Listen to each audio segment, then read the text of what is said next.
But to a real angel. Absolutely, she was. We're now joined by Boise State Director of Athletics, Jeramiah Dickey, with Craig Smoak and Paul Catalina, David Smoak, too. Jeramiah, great to have you on the show. Did you ever, during the time at Baylor, ever run into or meet Jared Atkinson's mother, Monique?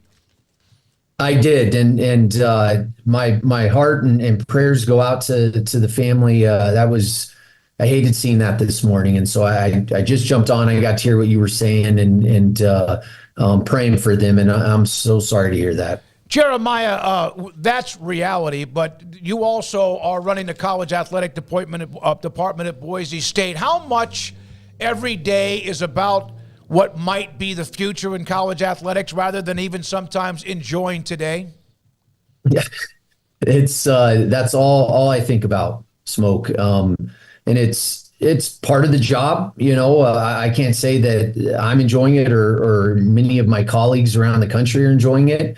But that is what the job is right now. And so we're constantly thinking about what's next and how we can best position ourselves. And we see it changing. It's happening by the hour. I'm paying so much more attention to what's going on, just because, we have to stay ahead of it. And, when you're dependent upon others who are making these decisions that have lasting impacts on an industry that I love and care about, it's a priority for me right now. Jeramiah, I have this vision in my head, which I know is not true, but it feels like you guys in the athletic department are like Kevin in Home Alone, where he like rolls out the battle plan when the wet bandits are coming to get him, because there's so much you have to be ready for and strategize around. Do you feel like there is movement towards the G5 to do more things together and start to try to head off the power conferences at the pass before they cut you guys out even more than they already have? I somewhat. I mean, I think at the end of the day, our job is to find solutions, and this gap is growing. It has been for many years, and I don't think it's a secret. It's the Power 2 plus 2 and everyone else. And, we're trying to stay competitive. We have a national brand. We have expectations that are extremely high in terms of our performance. And obviously I wanted to be somewhere where it mattered, and it definitely matters here. And so, for me, I think it's my obligation and duty as I serve, Bronco Nation and my institution to make sure that we have a seat at the table, whatever that table looks like. So when you see stuff like the top 25 for group of fives and some of these proposals that are out there, if anything, I view it as a positive, because people are starting to wake up that this is happening, and whatever control we have, we better start stepping up and taking our responsibility in it. And part of that is telling our own story and creating our own narrative and fighting for that seat, because it's changing by the minute, it feels like. And I'm not saying I'm in favor of one or the other. I'm still trying to wrap my head around everything that's been proposed. But what I do like is that it allows us to get maybe a little more creative and innovative in our approach. And as ideas come out, just like we threw out promotion relegation last summer, where I start with is why not? And we may get to an answer that, is a yes or a no, but at least it starts conversation, and at least it allows group of five athletic directors, to maybe think a little bit different than the industry that we know and love. Yeah, the relegation thing, I know Bill Connolly of ESPN is a big soccer fan, and he's had that out there for a few years, the idea of that. And I've been watching Welcome to Wrexham here lately, and the whole thing revolves around their promotion and relegation. Does make it exciting. There is that aspect to it. It just seems like you guys, you can't stay stagnant and just expect that you're always going to have a place, and that goes for Boise State and tons and tons of other schools. But you just have to have your head on a swivel, don't you, at all times? Absolutely. I mean, I was listening to Jamie at Iowa State, there was something this morning, and I appreciate him saying it. It's not just group of five, if I'm one of those programs and whoever they are, but who's at the lower end of those Power Four conferences, I'm looking over my shoulder.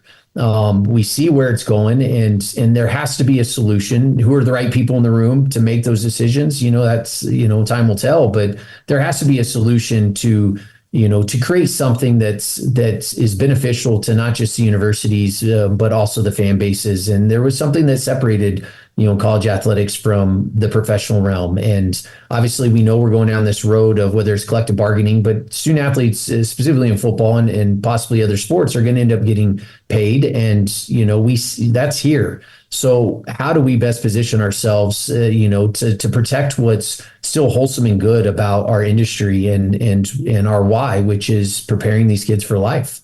How much does the uncertainty or the unknown, does it help with donations and what you need when it comes to competing, or does it hurt? It's a great question. When you think about, look, at the end of the day, I'm selling hope. Mm-hmm. Now that the group of five has a seat at the CFP table, that's something we've never had. Boise State would have gone to 3 CFPs, in the past, 15 years, I guess. That's powerful. And so we're selling hope, and our donor base here is buying into it. Our path is not determined, but it's my job to define those expectations. And that's a big part of our vision and narrative that we're putting out to our donors. And I'm very fortunate and grateful they're stepping up and they're buying into it, with what I can control. And that's representing this institution. Jeramiah Dickey, Director of Athletics at Boise State, with us on 365 Sports. How much are you personally in favor of separate rankings, separate playoff, and things like that? Or before we get to separate playoff, do you need to get to the point of let's see how we do in this current 12-team playoff? I'll start with the playoff. I've seen what's been proposed, and I'm open to something that still drives our revenues, that allows us to compete on a national stage, and as long as we still have access to the CFP. We have to think differently, bottom line. And for many years we knew this day was coming, and, hindsight's everything, but now we're left and others are dictating our future, and we have to figure out a better path. And, part of that is getting creative and throwing these thoughts and ideas out that, I'm not saying that we'll ever get to promotion relegation, but why not? If it somehow works for others and they're able to monetize it, and it puts pressure on institutions in general to continue to invest and pour into their programs, because we are operating more like a business and within this professional model, then why wouldn't we want that to push, our constituents to support and to show up? So I think we need ideas like this out there. I always see the positive in everything. I think it gets people talking. I think you all are talking about it. I think other media members are talking about it. And hopefully the truth comes out and there's a narrative there that, we can all lock arms around to say, all right, this is what's best for the industry. This is what's best for the fans. This is what's best for the student athletes. A lot of that is getting lost in this. It's about the money, and the money is important because in general, I don't believe higher education is funded at the level it needs to be, specifically if we're going to sponsor intercollegiate athletics. And so we have to figure out a better path, and these ideas allow us to think creatively around it. In terms of the top 25 poll and whatever, one thought is, does that make it more important or more of value for me and our conference if when we play Oregon State this year and they're number 1 in this poll and we're number 2, does that drive more fans, and the business side of this, possibly, I don't know. We've never done it like that, but, I always believe there's a positive and but I'm not fully on board with that yet, because to me, it also still, the other side of this, we're then creating more distance from the have and have nots. And that's pushing us towards, this separation. And I firmly believe that is not the direction we should go. I think there's something special about the alumni base and the regionality of our sport programs and what we represent and how we support these communities in a place like Waco, a place like Boise, where we're the biggest game in town. And I think the further and further we separate, the harder it will be. And I think we need to fight and hold on, as much as we possibly can. You have been at what is a power school when you were with Baylor. But all the other schools you've been at have been the ones who are right now scratching and clawing. But heck, so is Baylor among other schools. When you Correct. talk to ADs, not just MAC, but when you talk to ADs who are at the FBS level at a power among those 4 conferences, do they listen to you?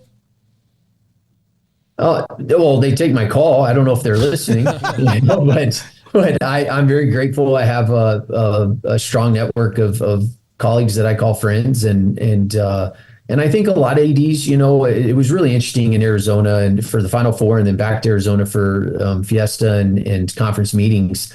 There weren't many ADs that were walking around saying everything is rainbow and sunshine, and that includes the Power Four ADs that I was able to speak with. And I think they're in some ways they're all feeling it. There's how many schools are actually making money on an annual basis, and that number maybe has grown over the course of time, but it's not the majority, and that includes a lot of schools in the Power Four. And when you're trying to keep up because of deferred maintenance and facilities and costs of doing business in general, travel has skyrocketed.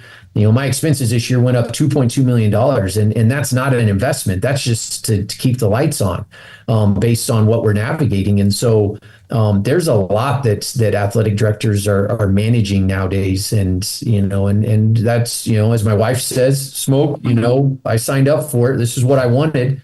So I'm not complaining. I'm ready to fight and control what I can and continue to put our best foot forward. How much was Spencer Danielson, your football coach's comments a couple of days ago, taken completely out of context? And was that a firestorm for a while?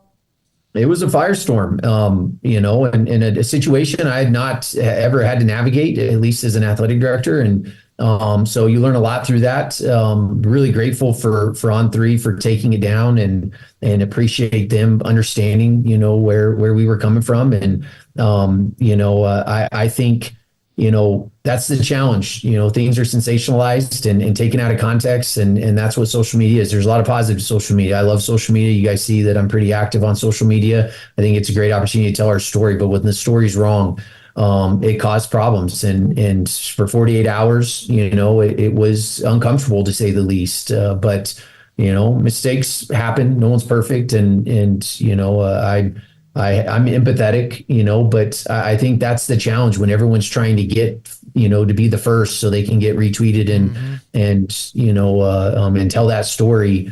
Because in many ways their jobs, are dependent upon it. I think it creates those circumstances where something it gets misquoted or misunderstood or misinterpreted, and that puts us in a tough position.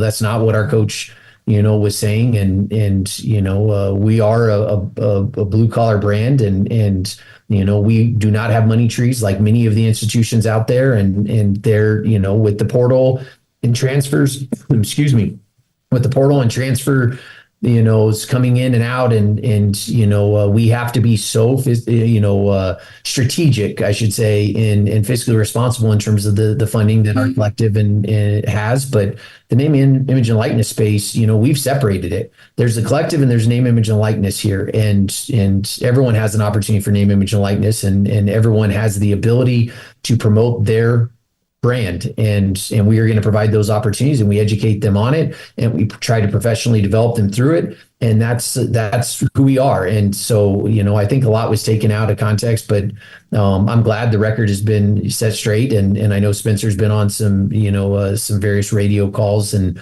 I'm grateful for our local media and for the story that they continue to tell for us. Well, then let's talk practicality when it comes to that, Jeramiah. So obviously you have your policy, like you said, NIL and collective are separate. How has that been received by those freshman athletes, by the families, by the parents?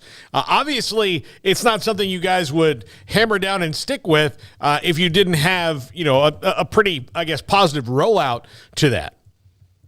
Yeah, I think you look at our recruiting class, which I believe was number 1 in our conference. You look at the transfers that came in, and you look at the fact that we didn't lose, a student athlete that in this cycle of the portal, that maybe we, they weren't leaving. They were leaving in a good headspace. They wanted to play more and maybe didn't see the opportunity here. So I think it's working really well. I know Spencer does a tremendous job with the families and connecting with him and being, if you ever talk to Spencer, I mean, what you see is what you get. He reminds me a lot of Scott Drew, and he's honest and he's going to be transparent. And, there's a piece of this that, for us to continue to compete, we need to find guys that fit, our Bronco way. And, and we found them, and it was really cool to see some of the parents come out and support, of how we're operating and and how we serve those student athletes. We love them dearly. We care about them, and we want what's best for them. And, we're just maybe different than some others, and that's okay. But I think it's paid dividends for us because that's who we are. Jeremiah, you arrived there in January of 21. All hell broke loose that summer with Texas and Oklahoma and every summer since then. Was Boise State ever directly or indirectly contacted by anybody in the Big 12 about that summer, after that summer?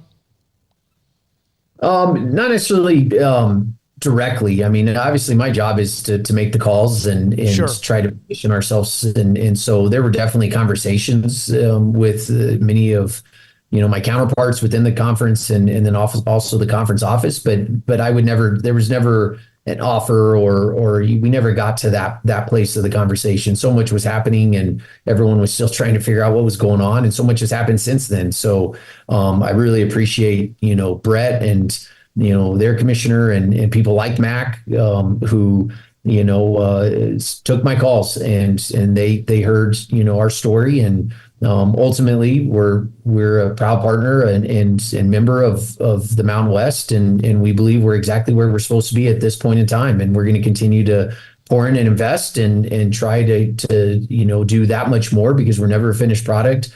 And get back to, those Fiesta Bowl years that everyone, remembers and loves.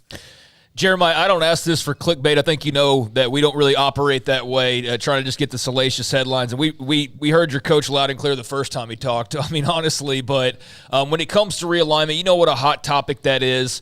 Do you think it's kind of slowed down and kind of come to a pause, or do you think that the last couple summers is sort of the tip of the iceberg when it comes to movement around the college sports landscape from your point of view? It's hard to say if it slowed down or not. Is it stopped? No.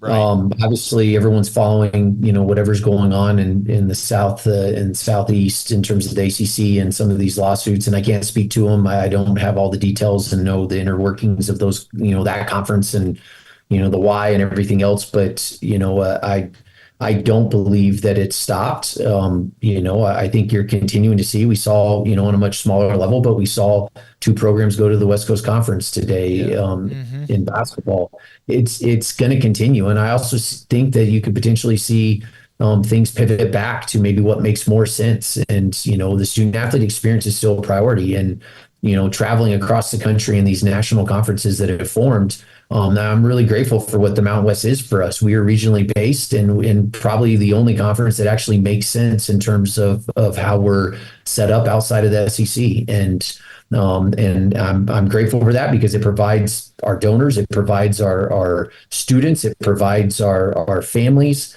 and our alums an opportunity to support the Broncos. And I think that's something that's important. I know you've given us a lot more time than we asked for. When you look at Boise State and the group of five with now the college football playoff, which was brought up earlier, if they're going to 12, do you think there's honestly ever a chance that a group of five would have more than one team in that playoff if it stays at 12? I think it'd be really difficult. I think it could, a lot of this is based on when you look at Cincinnati a couple years ago, and I believe they were the only group of five that had made it, to the CFP at that point. Mm-hmm. They had to have, I think, 3 consecutive elite football seasons where I think they lost maybe one game in that time. So they were starting the year off ranked. And I think that's a big part of it. As a group of five school, and I'll speak for us, we got to do everything we possibly can to be included earlier on in the season. And that means you have to stack your seasons. And it can't just be a one-off. We got to do well this year. We got to do well next year, and so on and so forth. And not putting any additional pressure, on my team. But that's the reality of it. And I think that's why you see these ideas of, well, let's create a group of 5, top 25 and whatever. But, under the current, setup, it's unfortunate, you take the scraps, but, I'm just grateful that we have an opportunity and we have a seat at that table now. And whether it's us, whether it's someone else in our conference, God willing, or it's someone in the American or any other conference, that is powerful, and it helps tremendously in terms of brand and continuing to promote, your institutions and your conference. So, I anything's possible. I'm never going to say it's not, but it's getting harder and harder to schedule. It's getting harder and harder to get home and homes with those Power Fours. It's becoming challenging, and we got to continue to chop wood and figure out a way, because I know the goal for every conference is to have someone in there. But that's progress, that we at least have a seat, and and we're going to fight tooth and nail for that seat. Boise State couldn't have somebody any better. So how beautiful is the view in Boise, Idaho? It's honestly, guys, like it's amazing. Having 4 seasons and this community, it's a beautiful place. And I think you can ski, raft, mountain bike, camp, and swim in the same day, just based on the mountains and the surrounding areas. And it's beautiful. You need to make it up here for a trip. Maybe you could put a little pressure on Mac to do a home and home with me. Hey, there you go. He returns my calls until I start calling about scheduling. And well, he's been busy with Scott Drew, though. He had to get through that. I'm sure you weren't. You kind of enjoyed watching him have to squirm there for a little bit. No, honestly, I was texting him I was praying for him and to keep his head up. I love the man dearly, and I am bullish and biased. I think he's the best AD in the country, and I hope Baylor understands what they have, because I knew he was going to fight and he was going to do what was best for the Bears, and I'm glad Scott stayed, and I think Scott is Baylor, and they're a great team, and but I was texting him and he was. It gets lonely in these chairs. And so, you depend on sometimes your colleagues, because, not many people fully understand the pressure and the stresses and, the personal and professional that we're navigating. And so hopefully I was, maybe someone that at that point in time, I'm not sure how many people were reaching out to him to say, I love you and keep your head up. You're going to figure this out. And he did. Jeremiah, I'll tell you, I did a show last year in Orlando, UCF. That was really fun. This year I'm going to go to SMU because they're hosting a very important team in FSU. So I have to be there for that, just to make sure it goes off without a hitch. But look, you say the word and I'll make sure that at least me and hopefully these guys can get up there. I'll sleep on the blue turf if I have to. No, you can stay with me. Like, we'd love to have you. And, I'm trying to get some more games down in your area, and so I'll keep you posted on what that looks like. But we would love to have you come to a game, and if anything, just make it up here to vacation. Take a long weekend. It's Boise's an amazing place. Jeremiah, I just wanted to tell you, as part of the Earl Campbell Tyler Rose Award, Ashton Jensen was there as one of the finalists, and I know he was in the news recently talking about when Spencer Danielson was talking about players that others were coming after. He's at the top of the list for you guys, a certain star. Just wondering if he's as good of a young man as he seemed to be when he was in Tyler, Texas for that ceremony. Heard nothing but rave reviews about just how he represented the brand of Boise State football, and just wanted your perspective on the player and the person that Ashton Jensen is. Guys, he's the real deal. There's a reason he's still here, and the number of teams that reached out, which, is inappropriate because he never entered the portal, but it is what it is. That's what this day and age is in college athletics. And so we're fighting the good fight. But when you have a guy like that in your foxhole, and he wants to be a Bronco, and he's a Texas kid. And so, I love Ash. He's a tremendous, man off the field, and what he does in our community, and how he embraces the fans. And what he did was cement his legacy in Boise State history. And, regardless of what happens this year, and success is not guaranteed, but he works like no other. And, I think his teammates embrace him and love him, and this community loves him. And he is everything that you got to see. And I'm really proud of him. He's a true junior. and so played very early on in his career. And I want to say, guys, like he was like a wide receiver in high school. You all may know more about him, but that's who we are. We go out and find guys like that, diamonds in the rough. And there's so many examples of that, over the history of our program.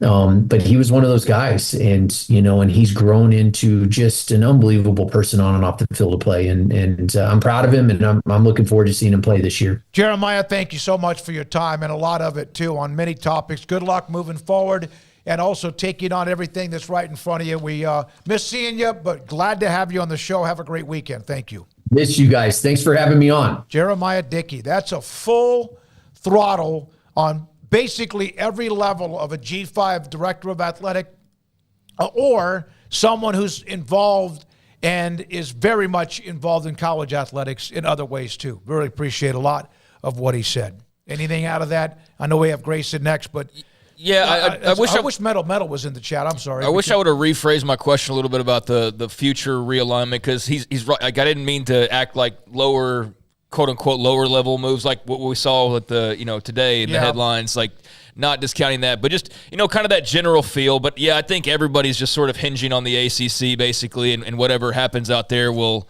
be a domino that affects everybody else and potentially a Boise State. I think that's because let's face it, if you rebuild the Pac-12, how's Boise State not in that thing? Yeah. Right. So, or whatever else might be an alternative. So yeah, they definitely just have to be ready for that moment. And I think that they obviously have great leadership and they are geared up to be able to pivot, but it is a difficult thing because on the one hand, this is what we've been talking about with all these ideas being thrown out. You're trying to think of these great ideas to keep yourself as relevant as possible, to make money, to have opportunities. And at the same time, you're kind of being, forced, pushed out of the way a little bit. And you don't want to capitulate and give in to what, you're being like, that's the whole thing is like the playoff's a good idea in a way, but you're also giving in to Greg Sankey and what they would like to do with the overall playoff. And so you don't want to fully make that move, but you do have to have that option. So I think this is what I said the entire time about this is I think they're being smart and at least just making sure that there are exit roads that are already built up and available, but you're not just willingly going to drive off of the main road. And so I think that's where we are with schools like Boise State, and that's smart. Well, look, with my top five yesterday, I kind of laid out the benefits to it. And one of the things I'll tell you is, look, if Boise State makes the playoff, let's just say they're in. Well, then you've got, 12 teams below them that probably, could make a playoff. Use the bowl games, use the same kind of format, home, games in the first round, bowl games, especially the lesser ones that you're in anyway, because then it creates even more heat. Because why am I going to watch the Poinsettia Bowl, normally, but now you put some sauce on it, I might go, oh, hey. If it's a part of the playoff, yeah, then any bowl game, no matter if it's one that has struggled or one that's not on a radar as much as some of the others, it's going to be successful. Yeah, so there's not going to be a bowl game attached to the playoff that's not successful. Yeah, so you put a